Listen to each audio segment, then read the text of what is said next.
ମୁଁ के श्रावणी आचार्य सीमादेवपड़ा सरकारी उच्च विद्यालय छात्री 10ମ ଶ୍ରେଣୀର ଛାତ୍ରୀ। ମୁଁ ବିକଶିତ ଭାରତ 2025 ବିଲ୍ଡରେ ଭାଗ ନେଇଛି। ମୋର ଟପିକ୍ ବର୍ଷା ଜଳ ସଂରକ୍ଷଣ। ପାଣି ହେଉଛି ଜୀବନର ମୂଳ ଆବଶ୍ୟକ। ମାନବ, ପଶୁ, ପକ୍ଷୀ ଓ ଉଦ୍ଭିଦ ସମସ୍ତଙ୍କ ଜୀବନ ପାଇଁ ଜଳ ଅତ୍ୟନ୍ତ ଜରୁରୀ। ପୃଥିବୀରେ ପ୍ରାୟ 70% ଜଳ ଦ୍ୱାରା ଆବୃତ ଥିଲେ ମଧ୍ୟ ପାନୀୟ ଜଳ ପ୍ରାପ୍ତି ସୀମିତ। जनसंख्या वृद्धि, शिल्पीकरण और परिवेश दूषण फल आज जल संकट गुरुतर आकार नहीं। समस्या समाधान होची वर्षा जल संरक्षण। वर्षा समय पड़ुवा जल को नष्ट होगा देवनी बरং यह संग्रह कर आगामी दिन में व्यवहार यार मूल धारणा। वर्षा जल संरक्षण अर्थ। वर्षा जल संरक्षण अर्थ होची आकाशरू पड़ुवा वर्षा जल को संग्रह कर गोटे निर्दिष्ट स्थान में रखी भविष्य व्यवहार पर संरक्षण करवा। यह गोटे पुराणा कथा जहाँ आम नवीन प्रजुक्ति सहयोग कराद्वारा जल संकट समाधान होची।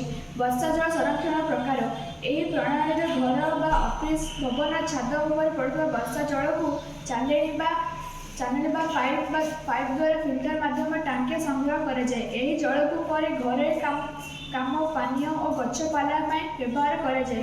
गाँ सहर गिरी अंचल वर्षा समय पड़ुवा पानी जोटी भूपृष्ठ उपर बही जाए तला पोखरी बा चोट जलाशय जमा कर भूगर्भ जलस्तर बढ़ा जाए।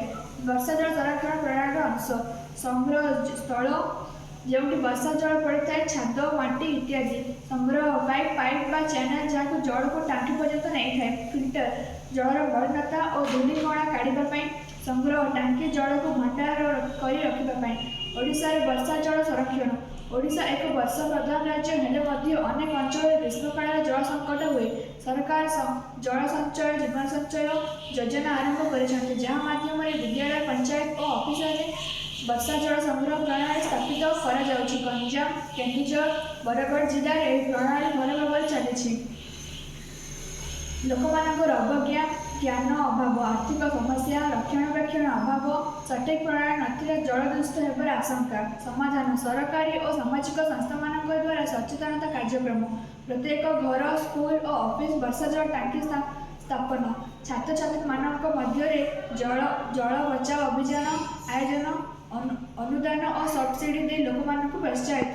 निष्कर्ष वर्षा जल संरक्षण होची आज आवश्यकता। यह मानव जाति गोटे सुंदर पारिवेशिक उपाय जहाँ आगामी पीढ़ी को जलदान करें। जदि प्रत्येक लोक यह निज जीवन करने तेज जल संकट निश्चय दूर हो। पृथ्वी जल